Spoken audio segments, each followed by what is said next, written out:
Hello, hello. This is Dallas Cohen, the Rebound Coach, and you are watching another episode of the Rebound Coach Live. I'm so glad you're here today. I'm glad we're getting to spend this time together. This is another special edition of the Rebound Coach Live because it's Hanukkah. As you can see, there is a Hanukkah behind me, which is an 8-branch menorah. And I'm going to talk a little bit about Hanukkah today, but that's not what we've titled today's episode. Okay, so today's episode is titled The Self-Care That No One Talks About. And I think it's a good twist on themes of the season. And if you and I are spending time together for the first time, if you've never seen an episode of the Rebound Coach Live or someone forwarded you this recording, thank you for pressing play. I'm so glad that we're getting to spend this time together. And a little bit about me. You might be like, what's a rebound coach? What is that exactly? And why should I be paying attention?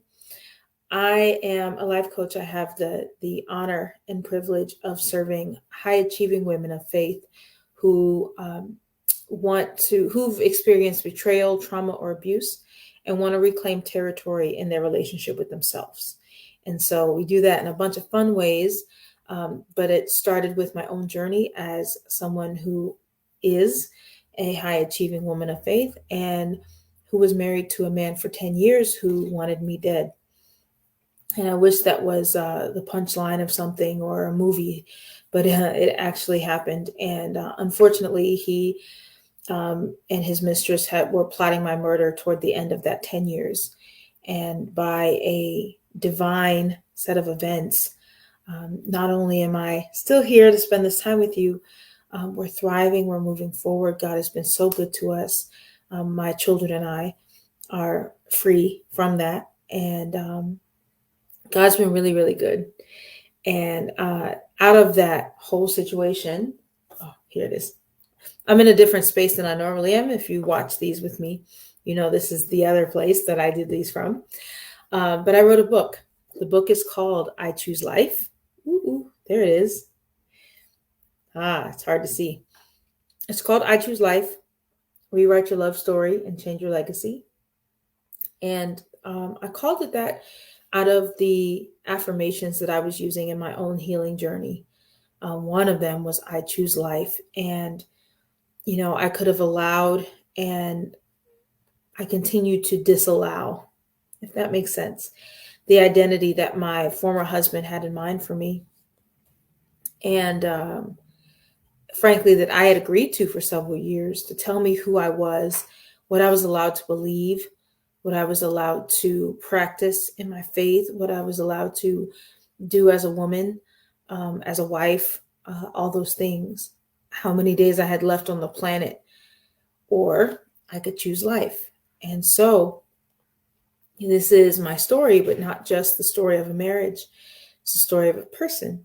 And it has helped many, many people get answers to questions in their hearts. And if you know someone who's ever been in domestic violence, in financial abuse or spiritual abuse, or loved someone with a mental illness, any of those things, this will speak to them. And if you care about someone, it'll speak to you about how to help that person. So you can find this at thereboundcoach.com/book. That is thereboundcoach.com/book. It's where you can find the book. And it's a blessing, and it has been a blessing to many people. So wanted to share that with you. And to get to today's topic. So the self-care that no one talks about. So we often hear when people talk about self-care, they're thinking, a bubble bath or eating chocolate or going out with your friends or going out with yourself or any form of fun relaxation activities. So whether your fun is like, I need to go be around a bunch of people and be loud and be wild and do something crazy, or your idea of fun is like, I'd like to be alone, please, in the quiet with a candle. I'm a candle fan. If you see these, normally I have some candles behind me. I have a candle behind me in my normal thing, and today I have the Hanukkah behind me. So I'm a big fan of candles. So whether your fun is like out loud or hush quiet, still we tend to equate self-care to that, you know, and we say things, and people who sell you self-care solutions, they say, oh, you do so much for other people. Oh, all your responsibilities, they weigh on you, and you never do anything for yourself. You should do this thing, and whatever the thing is, okay, is what they're selling. You should do this thing. Take care of yourself for self-care, right? Um, and that's a great selling tactic, and it works pretty well. But I'd like to submit a different kind of self-care to you and relate it to the time of year that we're in. So a lot of folks that I know and love celebrate Christmas. Myself and my family, we celebrate Hanukkah. I'm a Hebrew believer, and that means I believe everything in the Bible, and I honor and observe the things in the Old Testament as well. So the books of the law, the Torah, and the feast days that God gave us, He gave His people. He says, these are my feasts, and if you're my people, this is how I want you to live. And so that's how I endeavor to live. And part of that is observing the feast days of Leviticus 23 and also some cultural things. So Hanukkah is not a prescribed feast day of Leviticus 23, not one of the commanded feast days, but it is a fun thing and something that Jesus is recorded to have done in the Bible. And so it celebrates activities that predate Christ. What we know about feast days, and I don't remember if I taught this on a Rebound Coach Live or somewhere else, but what we know about Hebrew feast days is they have 3 dimensions, and this is exciting. What's exciting about, well, there are several things, but something that's exciting about the walk in the Hebrew Roots movement is knowing the depth of God and His intentionality around the stuff you find in the Bible. It's not happenstance. Nothing is happenstance. And so every feast day has both a historical, hey, this is what happened, and we're celebrating this thing that happened, like a historical fact about it. Also something that is personal, like a deep personal meaning that brings you closer to God as an individual. And then there's this prophetic meaning about the future and future events and the big story that God is telling with everything. And so we're not going to touch the big prophetic stuff because that's not the kind of podcast we are over here. But we are going to talk. I'll give you just a high level about the history of Hanukkah and that historical aspect, and then some personal applications. That's what we'll talk about today. So in history, once upon a time, now you find the historical accounts that Hanukkah celebrates in the book of Maccabees, which is an apocryphal book. So it's not in your 66 books in KJV. All right. But it is a historical text of a story that happened in history. So once upon a time in a land far, far away, the God's people were ruled by Greeks. And the Greeks had a certain way of living, and that was opposite of the way that the Hebrews lived. And slowly but surely, their world was turning. And the leaders of the day declared all of a sudden that they could not practice Judaism anymore. And it was like somebody telling you your life isn't, you're not allowed to live your life the way you want to anymore. As Americans, we really treasure that. We really treasure our freedoms, our freedom of religion, our freedom of speech, we get to go pursue happiness, right? So imagine just being told one day, hey, you can't do that anymore. It's against the law. And by the way, I need you to do these other things. And they're like, well, no, that offends me. That's discrimination. They didn't care. Discrimination was not against the law over there. And so not just that, not just the laws, but the leader of the Greeks at the time, the king, trashed the temple. And so the temple was the place where they met God and God met them, the place where they did their business with sin and sacrifices, and a holy place, a set apart place. And the temple was desecrated, which is extremely offensive and hurtful. And they put pig's blood on the altar, and just things that really offended Hebrew people, God's people. And so there was a man and his sons, and they were like, "Nope, it's not going down like that. We're going to fight." And so they waged war, and they won. Hooray! Right? That's hooray! That's the victory. And then they set about the task of restoring the temple, the sacred place where they met God and where God met them. Okay, it was all trashed. There was idols in the holy place. There was pig's blood everywhere. It was disgusting. All the beautiful sacred things had been destroyed and removed. And then they set about the task of restoring the temple. And so this next part, so what I've shared with you so far is historical. The next part is folklore. That means it could be true, it might not be. It's folklore. So the story goes, the folklore part goes, it's like no, I'm not going to say that. Anyway, the folklore part goes, they were restoring the temple and needed to light the menorah. So the menorah is a 7-branched candlestick, similar to the one behind me, but 7, okay, not 8. That's 8 over there. But a 7-branched menorah, a candlestick, that went in the temple and was always supposed to be lit. Okay, it represented, oil represents anointing, God's presence, and always holding the light on. And to me, it's kind of like, if you remember the old Motel 6 commercial, hey, we'll leave the light on for you. To me, it's kind of like that. And that might, that's not a religious thing. That's just what it seems like to me. It's a way to constantly acknowledge God. Like, hey, we acknowledge your presence here constantly. And so it was a light that was never supposed to go out. And they were preparing to light again. There was an oil lamp, not candles. It was an oil lamp, and they didn't have enough oil.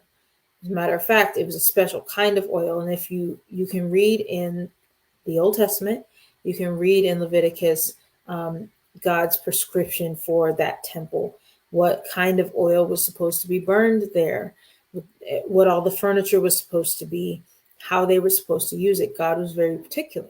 So they wanted to be particular. And that oil, the special oil, was only so much for one night.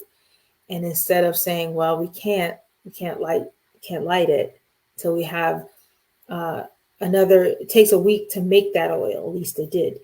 And so they lit the candles with one, or the oil, the menorah, with one night's worth. And that lasted for 8 nights until it was long enough for them to make a new batch. And so that's the story of the Hanukkah oil lasting 8 nights. And this is why Hanukkahs, or the menorahs that are behind me that we use for Hanukkah, have 8 branches, because Hanukkah is an 8-night feast or festival or holiday. It's 8 nights. And it celebrates the time of that oil to be made. Okay. And it's a story of maintenance. It's a story of being maintained. So not brought out of a situation, but being seen through it. And so often God does that for us. He sees us through a thing instead of taking us out of the thing like we wish he would. And so how does all that relate to self-care? Like, what are you even talking about, Dallas? Like, okay, so they got their temple back. Okay, so they got to clean it up. Okay, so they got to light a lampstand again. That sounds nice for them. What's that got to do with me? Okay, I hear you. Here's what it has to do with you.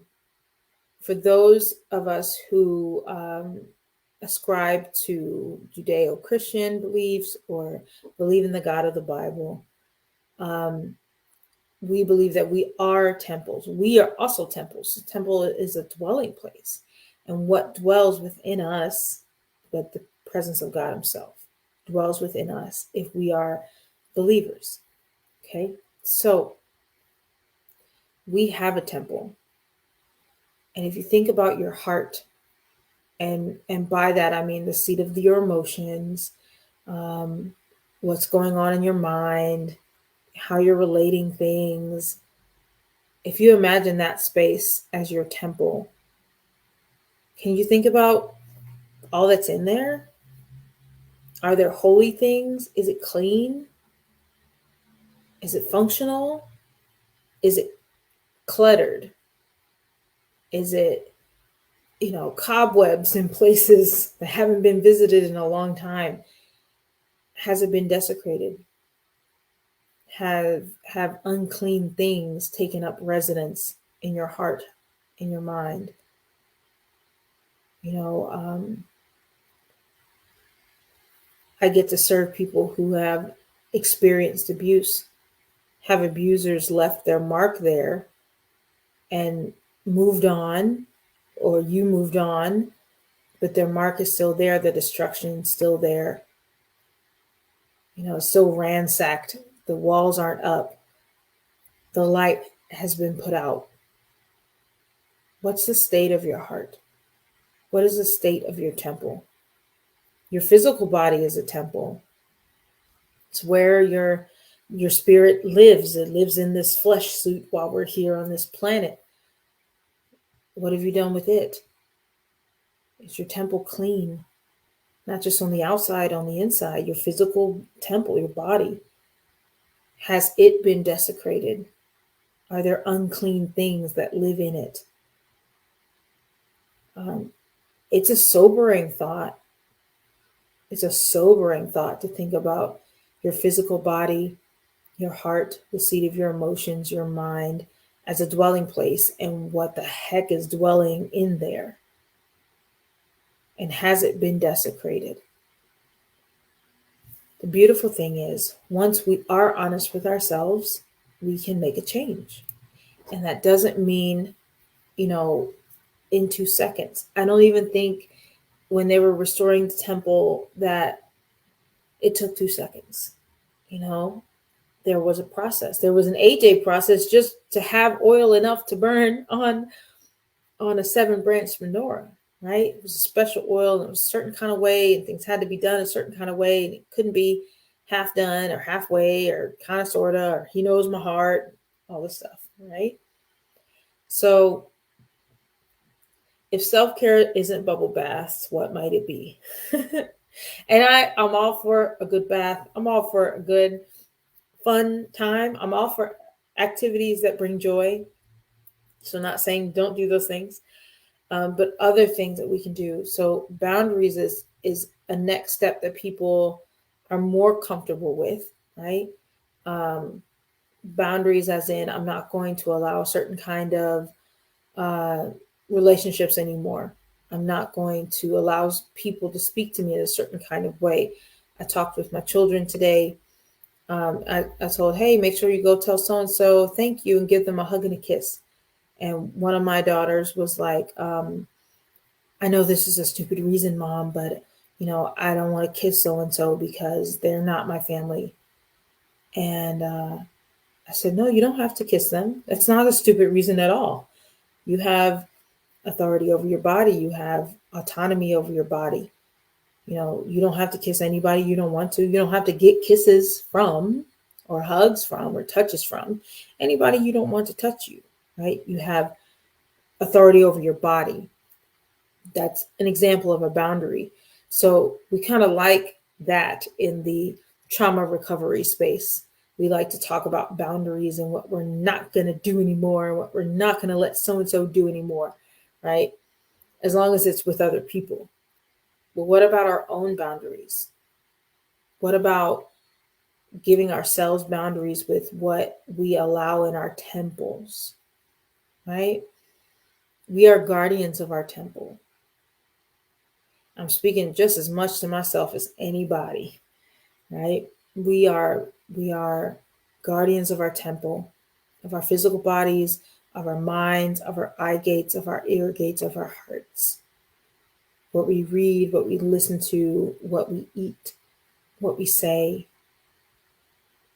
it is all indicative of how we are handling our temple and what is it dedicated to. The word Hanukkah means dedication. That's what the word means. So it's a feast of dedication.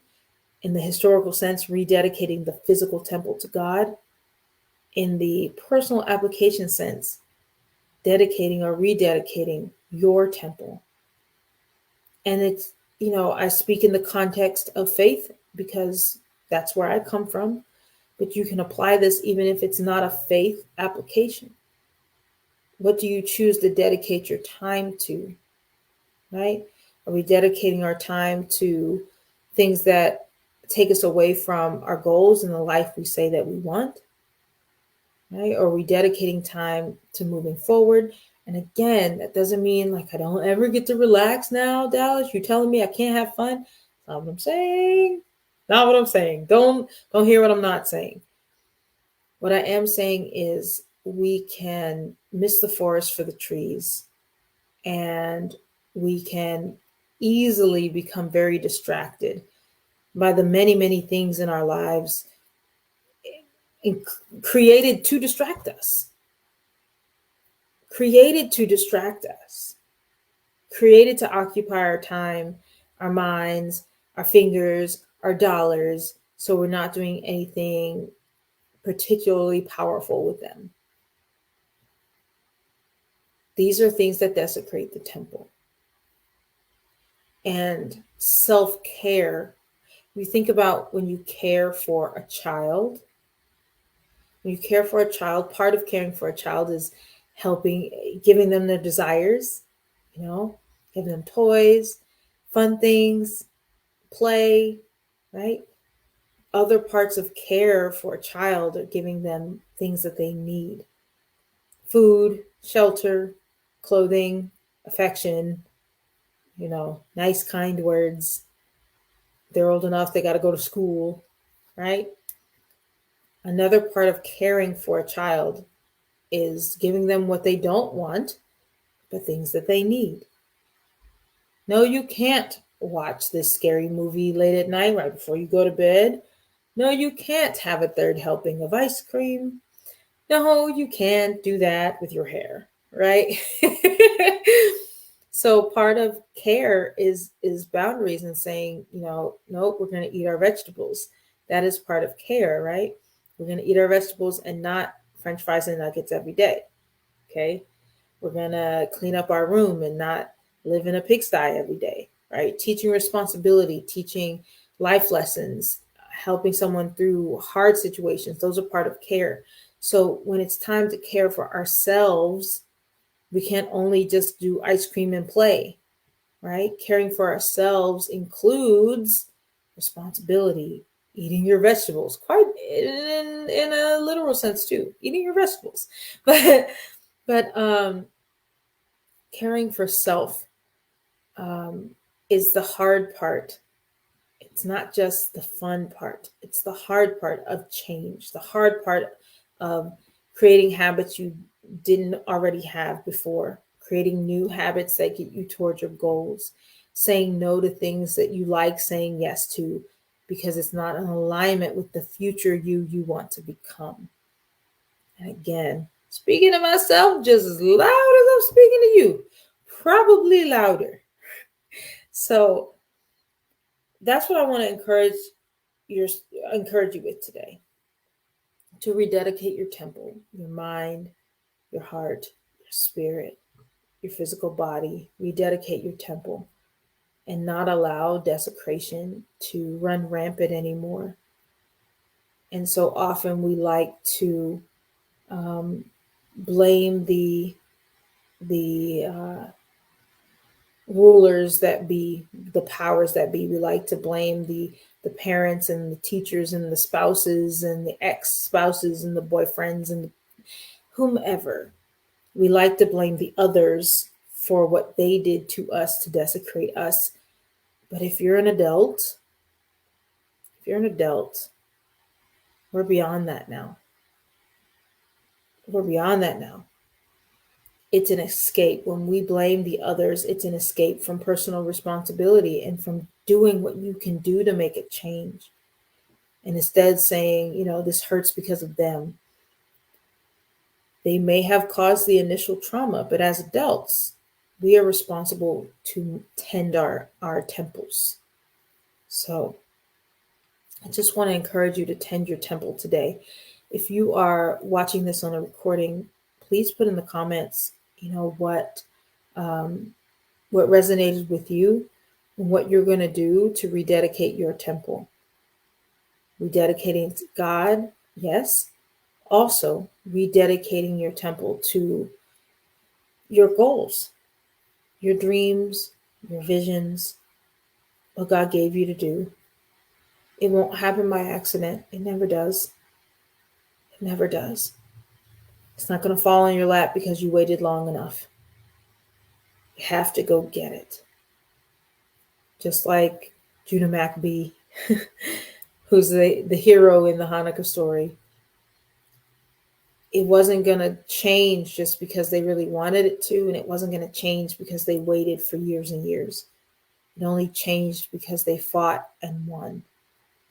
And so there's a fight ahead of us, lady and gentlemen. There's a fight ahead of us. If we want to reclaim it, it's not going to be, walk in the park. It is a fight, but it's a fight worth fighting. It's a fight worth fighting. And so I encourage you, and I encourage me to be in that fight. I want to thank you so much for your time today. I'd love to hear what resonated with you in the comments.